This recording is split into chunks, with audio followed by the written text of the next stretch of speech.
Well, thank you for joining us this morning, President Colson, to talk about tuition at Wartburg. So we'll start off with some questions that we've gathered from students at Wartburg. So a lot of people are concerned about what students are actually paying with inflation costs removed, or if that has any effect on rising tuition. So can you explain that a little bit? Could you ask it a different way? Yeah, so tuition has been increasing pretty much yearly, and I've seen that it's at a higher rate than inflation. Yeah. So why is that? Oh, okay, good question. It's because our expenses are higher than inflation as well. So, Okay. you know, the inflation number, CPI, we call it, is it Consumer Price Index is the standard number, and certain things are taken out of the CPA so it will be consistent over many, many decades, so that, you know, for governments and business to use as a benchmark or standard, so they can moderate. Primarily, the Federal Reserve likes to use it a lot for its work.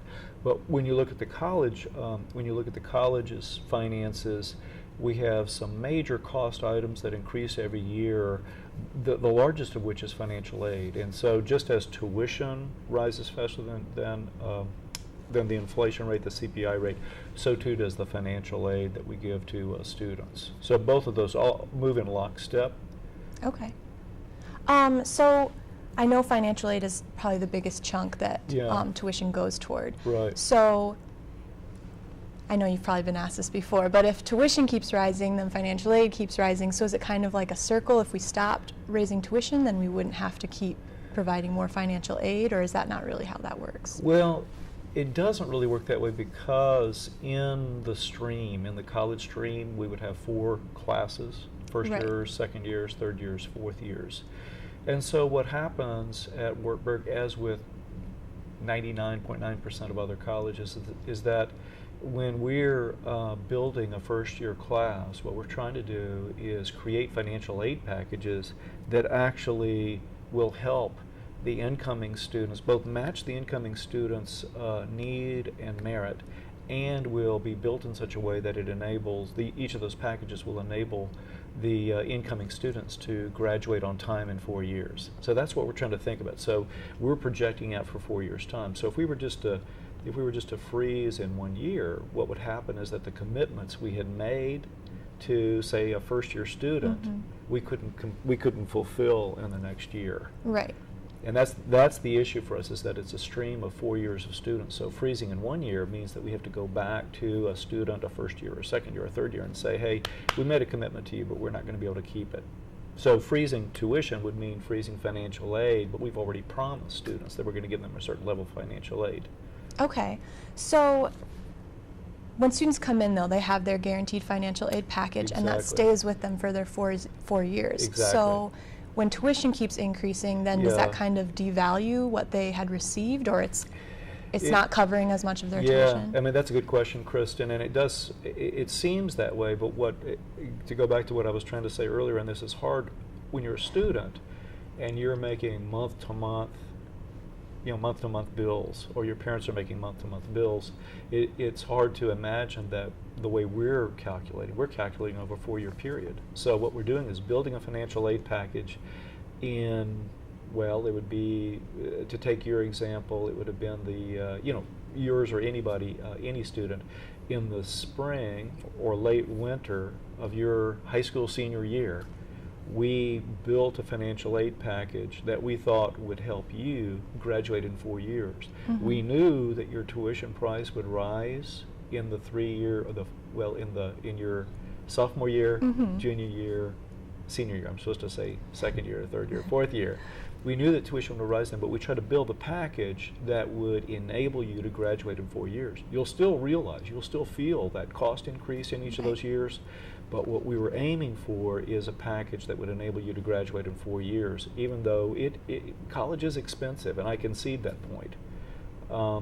And it seems to work out well. This is hard to do because we have to use a lot of historical analysis of students' financial situations. We have to study pretty hard our students' record of progress and success. But as we often say, most of our students, the vast majority of the students, it's over 90%, I want to say 95% of our students who graduate from Wartburg, our alums, graduate in 4 years right on time. So it seems to me, when I look at that statistic, I think, Mhm. okay, we're doing a pretty good job of estimating the financial need that will enable a student to graduate in 4 years on time. But that means from your side, Right. from your side of the table, you're still seeing the fact that, well, my cost is going up each year, darn it. And Mhm. I understand that. I sympathize with that, and I don't disagree with that. Right. So you're saying when you plan the financial aid packages, it's based on having a tuition increase for each year, or Yeah, it's we looking would at that. anticipate that. Yeah, we would anticipate that each year. Yeah. Okay. Okay. So you talked about this a little before. Do you think there will ever be a tuition freeze, and what would be the advantages and disadvantages of that? Well, I can see, the main advantage would be sort of a one-time publicity stunt of being able to say, well, we froze tuition, and every once in a while you'll see a school that does that. When you look into what happens at those schools, though, is that it generally only happens for a short term, like a year or 2 years, and then they very quickly get back into the kind of formula that we're using all the time anyway. Mm-hmm. The main harm of a tuition freeze would be, as I said, if we froze tuition, we'd have to freeze the financial aid that we'd already committed to give to students, and so we'd have to shrink the financial aid package. Okay. And so has the college considered any alternative ways to make money besides raising costs? Or is there anything you're looking at right now? Well, yeah, colleges, yeah, Wartburg, like many colleges, is constantly looking for opportunities. So I'll give you a couple of examples that we do. One of the main examples is the partnership that we entered into with the city, with the Wartburg Waverly Fitness Center, the W. We have a lot of members from the community who join that center, and that they, of course, pay for their memberships, pay to take lessons and classes, and so that generates extra revenue for the college. We have a lot of rental properties here in the Waverly area, and so we're able to rent those and generate some revenue out of those. And then one of the nice things, of course, is that because we do generate revenue for the college that helps keep tuition costs down for students, we're also able to pay property taxes on those properties back to the city and the county, which is a good thing for us to do, because as a nonprofit, the main campus doesn't owe any property taxes, but we benefit a lot from the city, and so having those rental properties puts us kind of in the economy of the city in a good way. Always you'll find at a college campus, and ours is no different, that the food service that is really designed and intended to serve students will also sell food and services catering to outside groups, civic clubs, wedding receptions, that sort of thing. So yes, schools are always looking for and thinking about alternative ways of generating revenue. The main issue, though, in those investigations is always thinking in terms of, will this effort to generate alternative revenue contribute to or detract from the mission? And so you always have to be careful. Summers, you probably know that in the summers we host a lot of camps on campus, and so we have to constantly think about, well, will hosting a camp of, I don't know, young high school or middle school newspaper editors, writers, and designers, will that be serve the mission? I mean, one question is, will it generate revenue? If we say yes to that, then the next question is, well, does it help us execute the mission of the college? Mm-hmm. And often we'll say yes. Sometimes we'll look at an opportunity to host a camp or a conference, and we'll say, that probably wouldn't contribute to the mission of the college. Okay. So with tuition rising every year, do you think there's ever a point where it will stop even without a freeze, or is there a type of bubble? You know, many students are just concerned about, you know, the future and if it's just going to keep going up every year. Yeah, I don't know too far in the future. I can't look too far in the future. I can kind of see a couple of years down the road. The word bubble, I hear every once in a while I hear a student talking about a bubble. What a bubble is in finance is a rapidly it's a purported asset that has a rapidly rising price. The thing to think about, or the thing to know, the thing to remember, the thing to be confident about a college education is that it is an investment. Pardon me, it's an investment that for hundreds of years, for centuries, has always had a payoff. Okay, and that's the thing. It's not a purported asset. It's a genuine asset. And so what we know by looking back, we can look back decades, we can look back centuries. What we know is that a college education though it's expensive, and I'll concede that point, it's expensive, will pay rich, rich dividends. And it depends, no matter how you look at it. So, for example, we know that a college graduate, on average, will earn between $800,000 and $1.2 million in a lifetime more than a non-college graduate. Well, that's a huge return on the investment. When you look at it a different way, the investment in a college education returns somewhere between 15% and 18% per year. Well, that's the best investment you could ever make. It's better than stocks, it's better than bonds, it's better than real estate. And so despite the expense, and it is expensive, you'll invest, I don't know, you and your family might invest $50,000 or $100,000 in your education. And yet over time, that will pay back rich dividends. So there's no bubble. It's actually a very good investment, far better than investing in a house or a car. Okay. So I know we hear that college is a really good investment, and obviously that comes far down the road. So what would you say to students that are just getting out of college and are kind of drowning in student loan debt?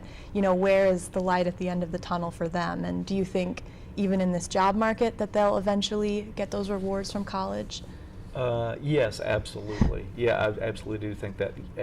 I think sometimes the stories about students drowning in debt are a little bit exaggerated. It's not that there aren't students who borrow too much money to go to college, but often when you dig into those stories, what you find out is that the students who have huge debt are also students who borrowed to go on to graduate or professional school.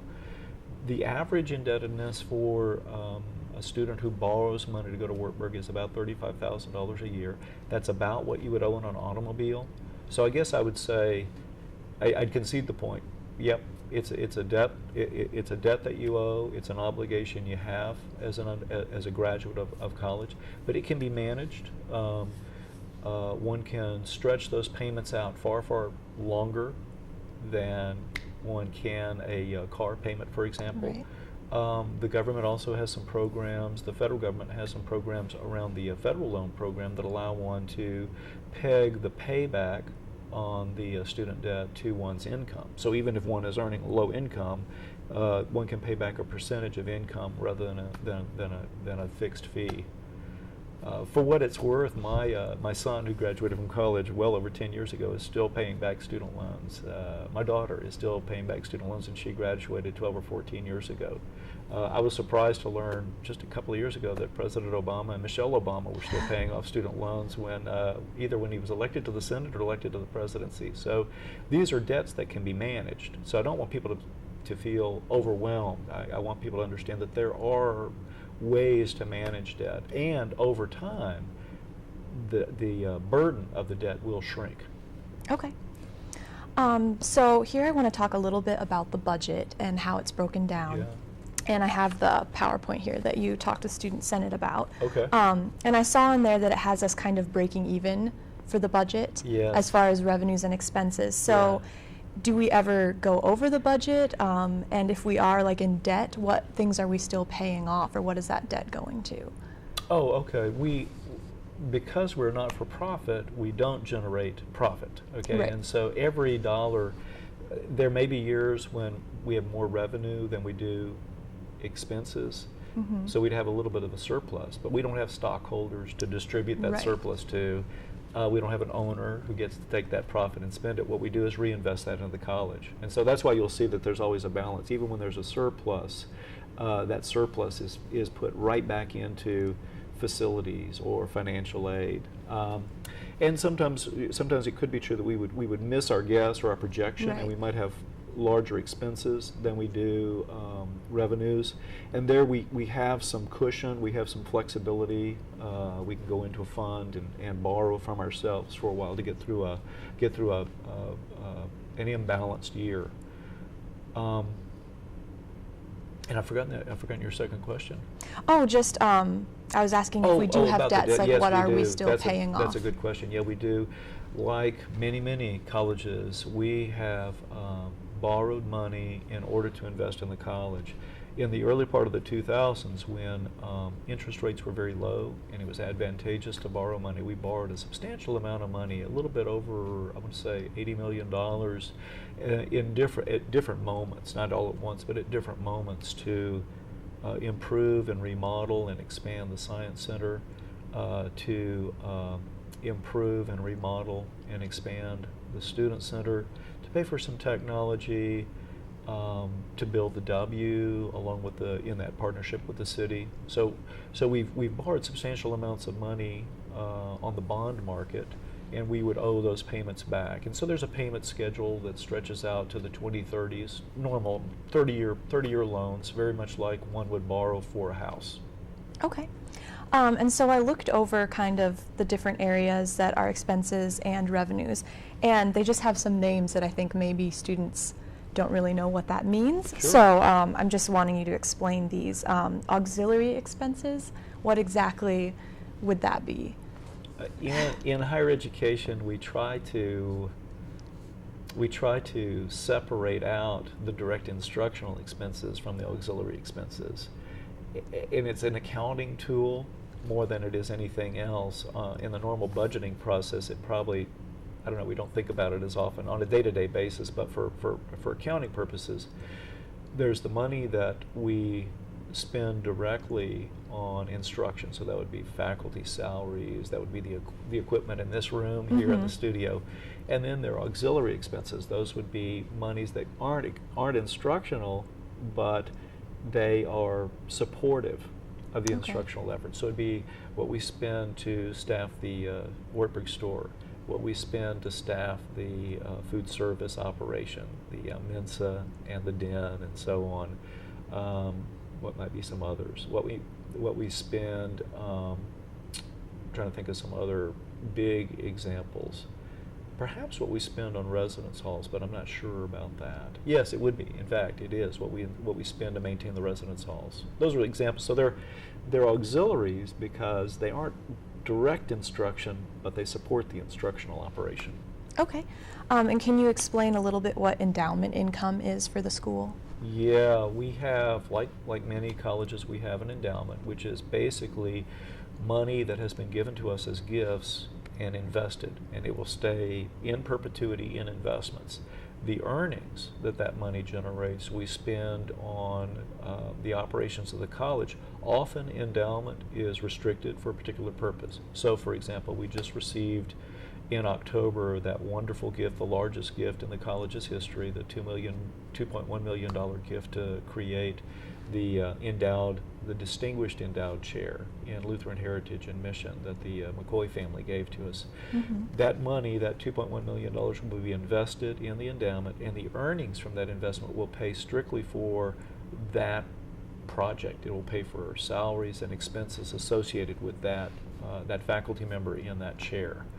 The endowment, what we call the pooled endowment, these monies are all pooled together and then invested in the very same way. Pooled endowment is about $55 million strong right now, which is good for us. It's grown quite a bit since the depths of the recession. I think when I arrived in the depth of the recession, it was at about 30 million. So it's grown by it's almost doubled in that period of time, because it's been invested well and the assets have appreciated, and we've gotten other gifts to add to it. And then every year the board authorizes us to take 4.5% of that $55 million to spend on the operations of the college. Okay. And then capital projects, what would that entail? Yeah. Well, those are, as you know, we have a lot of buildings, we have a lot of parking lots, we have a lot of wiring, and so every year we spend, I would think, well over $500,000 just to maintain the facilities we have now. New boilers to heat, new roofs to keep the rain out, enhancements to the technology, constantly increasing bandwidth that we need to pay for. Those are the kinds of things. A bridge that connects the parking lot, is it parking lot D? I get the letters confused, but D to the soccer complex. I mean, those kinds of long-term investments that are tangible and that you can see. Those are the capital expenditures. Okay. So with the increase in the cost to go to Wartburg, have faculty salaries increased at all with each increase, or have those stayed pretty much the same? Yeah, faculty salaries and staff salaries have increased over the past 5 years, I guess, since I've been here, but not at at a rapid enough rate to satisfy me, really. But yeah, they have increased. But there again, it would be something like what you were describing otherwise, the tuition, some of the expenses as well as some of the revenues increase a little bit faster than the consumer price index. But I think faculty and staff salaries have increased either right at the CPI. We did a study, either right at the CPI or maybe just a little bit above or a little bit below. Okay, and so I had some questions from faculty actually about with insurance costs increasing, if that's going to affect having their salaries raised as well, or if that won't change it at all. Well, golly, that's a good question, and I'm trying to think about how those two connect. What we try to do is to think about, as we're budgeting, we try to think about actual salary increases for faculty and staff as one component of the budget, and then our health insurance costs as another component of the budget. But there's no doubt that because money is limited and we only have a certain amount of revenue that we can distribute, there's no doubt that as time goes on, it has gone on, and health insurance costs have increased at a faster rate than the CPI. Some of the money that might have gone to pay raises is going to pay for benefits. We have a pretty good benefit structure here. We have good major medical health insurance plans. Actually, 3 different plans that faculty and staff can choose from. We have a pretty generous retirement program for faculty and staff. We have other sorts of insurance that they are entitled to, life insurance, disability insurance. So it's a pretty good benefit package. But it's costly because the costs of medical care have been rising really rapidly. Mm-hmm. Okay, and have you ever considered raising student worker salaries with this increase in insurance prices as well? Well, yeah, we have a scale for many of the student workers, and so I think many of the jobs start at minimum wage, but right. I think many students in different roles have opportunities to advance within the areas and become, say, supervisors, for example, and earn more money.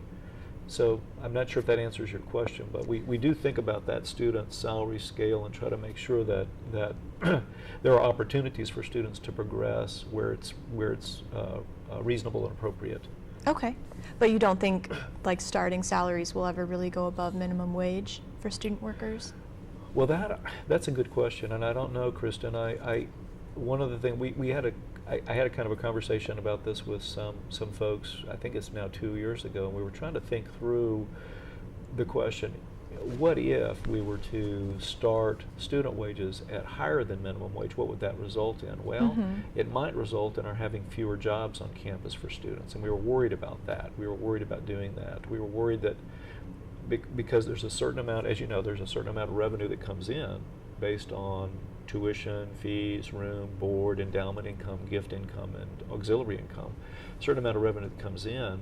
Once we turn around and start to allocate that for expenditures, if we were to decide to pay student workers more at the outset, at the very beginning of their jobs, then given the pool of money we have, it might result in fewer jobs. So we were afraid to take that jump because I want to be sure, I guess as I think about it, I want to be sure that there are plenty of jobs on campus for students who want to work. I guess my goal would be for every student who wants a job to have a job available. Okay. So I know this is kind of an uncomfortable question, but we did some research on GuideStar.com to look into what you make as a salary. Right. And it's listed for 2012 as $275,600 a year. So is that accurate? Well, that's actually total compensation figure, and right. What that would include is well, just everything that supports me. So it does include my salary. It does. It includes retirement, my health insurance, and other benefits I get. And so it gets kind of complicated. I mean, I am very well compensated. I mean, I don't want to. I mean, there's nothing wrong with that number. That is the total compensation figure. But let me give you an example of how it kind of bloats out. I don't know how deeply you dug, but there's another chart that actually breaks down my actual salary. Did you get that far? I had the into one it? that said reported salary and then also The compensation figure. Right. So it goes Yep. across, and it'll show you what is the deferred amount, which is my retirement, and what is. So you can see. I forget what the actual salary figure is, but it's less than. But the Right. 275 would include. Let me give you an example, kind of a goofy example. These are just goofy examples, but for example, I have the college issues a car to me, which is a great benefit. It's a great advantage. It's a blessing to have a car that the college lets me use, because I drive, I don't know, 30 or 40,000 miles a year for the college. That's great, but I have to document how I use the car, and so any personal mileage on that car becomes compensation for me. And so the business office has to calculate what that personal mileage is worth, and that becomes part of that 275 figure. Moreover, I then have to pay income tax on that personal amount. Other things too, memberships and things like that work the same way. But, Okay. But you're right. I mean, I'm very well compensated. So where do you want to go with that? Well, do you think, is that comparable to other college presidents that you know of? And do you think does that ever raise and then contribute to the cost of Wartburg at all with salaries like that? Salaries, as you know, there are two huge components. And if you're looking at the graph I shared with Student Senate, the big components are salaries and financial, or what we would call personnel costs and financial aid costs. So I guess the clean answer is, does my salary raise costs at Wartburg? Yes, as does everybody's salary. Yes.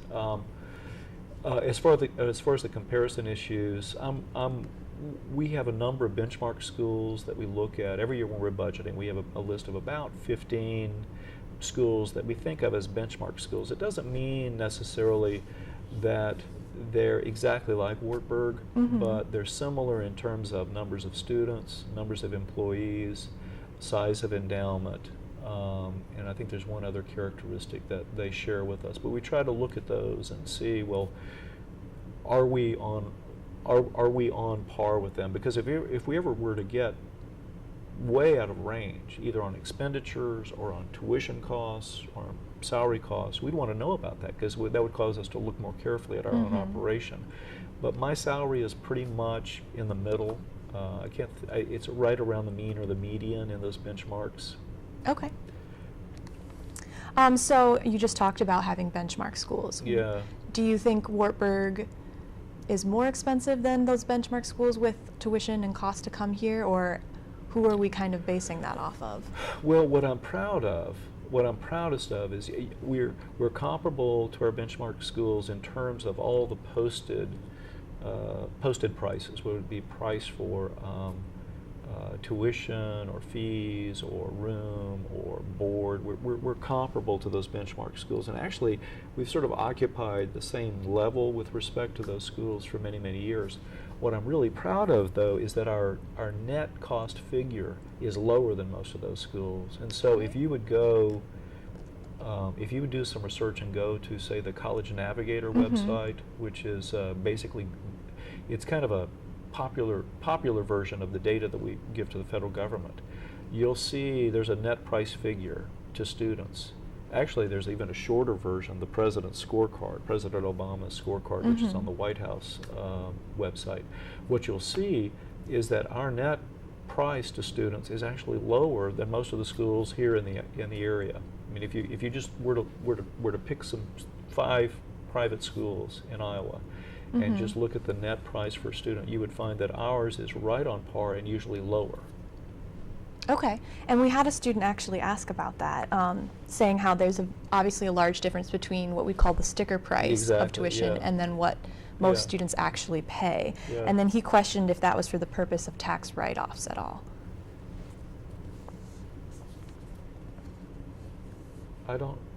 No, because from the school's perspective, no, because as a not-for-profit, we're not taxable. The institution itself is not. Only ancillary business operations would be taxable. So if we own a house and we rent it for money, then that would be taxable. Okay. But in terms of the income of the college, no, we're not a for-profit entity, so we don't owe income taxes. Okay. And then I had another student ask, what makes Wartburg better than other IAC schools that are comparable in size and location that charge less money and have maybe comparable facilities as well? Yeah, well, see, that's interesting. If you look at all the IAC schools, what you'll find is that Wartburg is right at the mean in terms of the net price to students, maybe even lower than the mean. So that always surprises me because it's my goal. I like that we're there, but it's always a pleasant surprise when each year I get to look at those numbers and see, yes, right, we're less expensive than most of the IX schools. That's terrific. What makes Wartburg better? Boy, I could talk a long time about that. Many fine schools in the IAC. I would never say anything negative about them. They're great schools, great partners of ours. I mean, they're competitors on the athletic field, but we join together as partners when we're advocating for higher education. So we're good partners.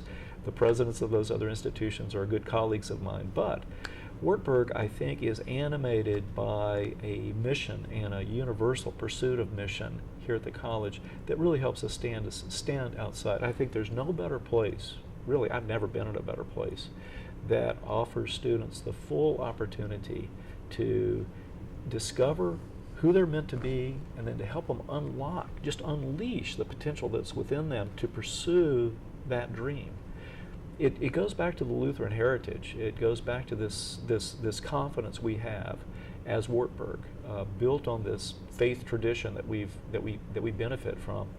This confidence that each student who comes to Wartburg is meant to live a life of leadership and service. And so that's how we've oriented. The mission is about that. Our work is about that. So when we see you join the college, when we see you come across the threshold, we know you're meant for a life of leadership and service. Now, how can we help you unleash the potential that's within you? So yeah, you look at schools, and they look kind of similar, right? All schools have residence halls, and they have science labs, and they have a football stadium. But what makes Wartburg better, I think, is that confidence, optimism about each student, and then the effort we've taken to build a complete environment designed to engage students in the real-world application of what they're learning in the classroom, so that students are able, in fact, to broadcast all around the state television programs. So they're not just learning about communication, so that you get to go out and do these cool internships because your faculty members gave you good recommendations. I mean, all those little things we do to help students have the full range of experiences to help them become the leaders and servants we know they're going to be. Okay. And so in 2012 and 2013, we had an enrollment decrease. Yeah. And so some students are wondering, with raising tuition even more, is that going to be a turnoff for prospective students? Is that kind of a danger with enrollment already going down? And what are you looking at with that? Enrollment bounces up and down, and it's true. It's true that enrollment dipped, I guess, in 12 and 13. I don't anticipate that will continue. Part of the issue for us, as for many schools, is that demography is changing, particularly in the Midwest and in the Northeast. There are fewer 18-year-olds graduating from high school than there were, say, even 5 to 10 years ago.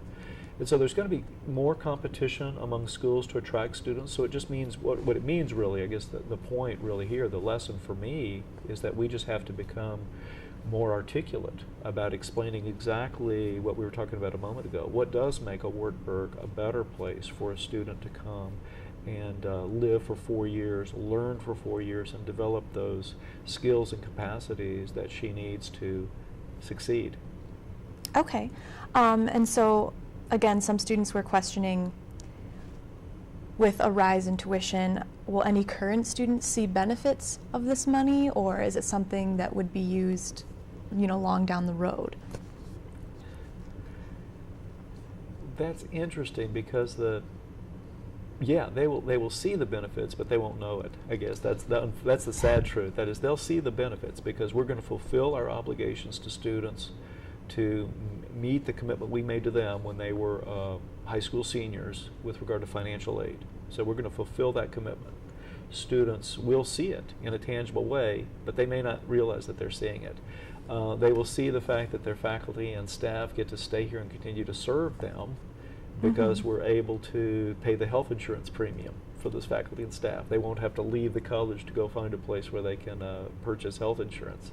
So yeah, there'll be tangible benefits, but I'm not sure that we can, unfortunately a student won't be able to draw a direct line from the increased dollar to tuition to the fact that this particular faculty member stayed on campus. But there is a benefit, I assure you. Right.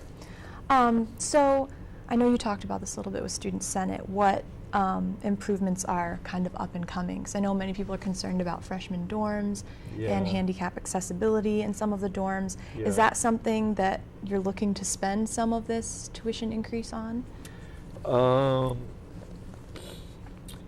To improve the residence halls, really there are a couple that are problematic, right? The Complex and Clinton Hall. They're the problematic halls for us. I think students would agree. I mean, I think all students believe that they're designed well, that sort of the way they're laid out is good because they provide really a good opportunity for first-year students to meet a lot of people and develop a lot of friendships they have for the rest of the 4 years. That works well. But as you know, the bathrooms are old and in need of repair. We don't have air conditioning in those halls, and it would be really nice to have air conditioning. The heating could be improved.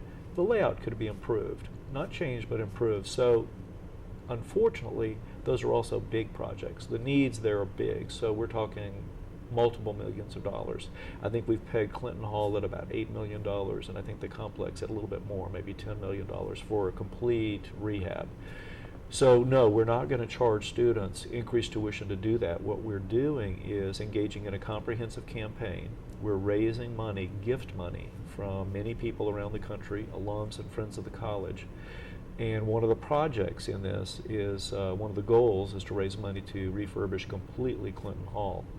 Hopefully down the road, hopefully we'll succeed at that goal, and then down the road we'll come back and be able to do the Complex. And as I shared with Student Senate, anytime you do a major rehabilitation of a building, you have to include the ADA requirements, the Americans for Disability Act requirements. So anytime we do a major rehabilitation of a building, we would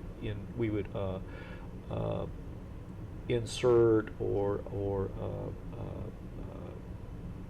build or create all the handicapped accessibility that the law requires. We'd probably go beyond the law. We would want to make sure that the facility is very comfortable and accessible. That's one of our strategic goals, is to make sure that the campus is welcoming and accessible for students of all sorts. Okay. And I just have a few last questions just about how the budget's developed. Can you explain that a little bit, and are students and faculty involved in that process, or who is involved? Well, in one way or another, everybody's involved. Though it may not be obvious that everybody's involved, but needs are expressed throughout the college campus. Students express needs about the services they would appreciate, even the services that they need to accomplish their work. Faculty do the same, staff do the same. All this information comes to a central budgeting process, which is, I guess, you might say, not so much controlled by, but monitored by the President's Budget Advisory Council. So a lot of information filters into that from the various vice presidents, from the various program directors, from the deans, filters into that process, and the President's Budget Advisory Council considers the recommendations. Should we have new lighting in the TV studio? Is that as high a priority as some other things? Should we have a new roof on Old Main? Is that as high a priority as some other things? Should we have a new centrifuge? Is that as high a priority as other things? Should we have more bandwidth? Yet more bandwidth, because the wireless demands are increasing, and that becomes a part of the budget process. In the President's Budget Advisory Council, there are members of the college community. There's some staff members, 3 faculty members. The treasurer of the Student Senate is part of that process, and so there's a very robust discussion for months, beginning probably in November. Actually, we're going to have a meeting this afternoon. We're going to talk a lot about expenditures or potential expenditures. Pretty robust conversation about how would this expenditure compared to this other one with regard to the priorities we're trying to achieve in developing and executing the mission. Okay, and so I'm sure there's disagreements among those groups of people. Yeah. Who has the final approval, or how is it finalized? Well, we strive for consensus, but I guess final approval is mine. Well, that's actually not true. What happens is, finally, at the end of the day, I take a budget to the Board of Regents and say, this is my best recommendation, and the Regents either endorse it or send me back to the drawing board. But we really strive for consensus in these conversations, and what I mean by that, it's not that everybody will say, well, I'm perfectly happy that my priority didn't get funded. What I mean is that in this discussion that we're having across the campus, and that becomes sort of crystallized or focused in the President's Budget Advisory Council, at least that group of 10 or 15 people in a room can come to a consensus about consensus to say, okay, this is the best route to follow for budgeting for next year at this moment in time. I think it's fair to say that none of us feels as though all the priorities of the college have been met in that process, because there are really more opportunities to invest in the educational process of students than we can manage to do. Okay. And are there any ways that the college could cut costs or lower tuition without taking away from the current student experience right now? Well, we do cut costs pretty aggressively. We've looked across the campus at various, in various domains. In fact, every domain comes under scrutiny at one time or another over, say, a 2 or 3 year period. And at every step of the way, we have eliminated costs. We've eliminated some positions that were no longer as vital as other positions. And what you could see, I'm trying to think about the slideshow that I shared with the Student Senate, what you can see over time, say over a 10-year period, is that our tuition increases have dropped. Okay, so there was a time, the trend is really down because we're cutting costs. We're able to cut those. We're able to reduce the increase to tuition. We haven't been able to cut tuition, but we were increasing tuition at a much more rapid rate, say through the first 5 years of the 2000s, than we have in the first 5 years of the 2010s, of this decade. Okay. So my last question for you is just, is Wartburg worth the price? Oh yeah, absolutely. Yeah, I share this with students all the time, and certainly prospective students. I would give my eye teeth if I could have gone to school at Wartburg College. I had no idea when I was in high school. I had no idea that there were places like this. I wound up at a huge state institution, land-grant school, Louisiana State University, because that's where my best friend was going to school. So that's how I chose my college. And it's not that I had a bad experience there, and I wouldn't want to say that that LSU is a bad place. It's not. It treated me well enough, but I didn't really have the opportunities that a Wartburg student has. I did not have a lot of faculty who actually knew what my interests were and could actually tailor their conversations to me. It was much more of I was part of a mass of 5,000 or 6,000 first-year students and then 5,000 or 6,000 second-year students. So I didn't have faculty members who really knew who I was and knew who my interests were.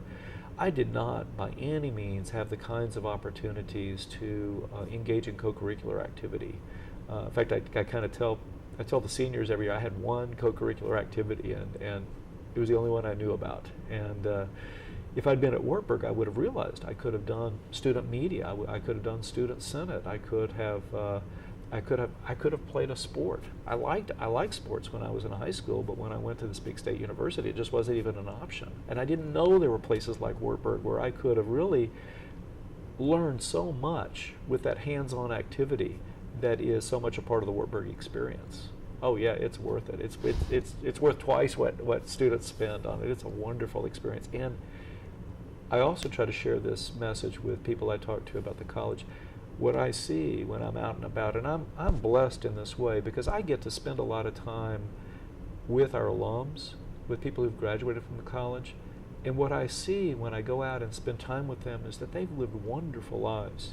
I mean, the investment they made in their education here has paid rich dividends. It's not only that they're able to pay back their student loans and buy their houses and buy their cars and support their kids and send their kids off to college.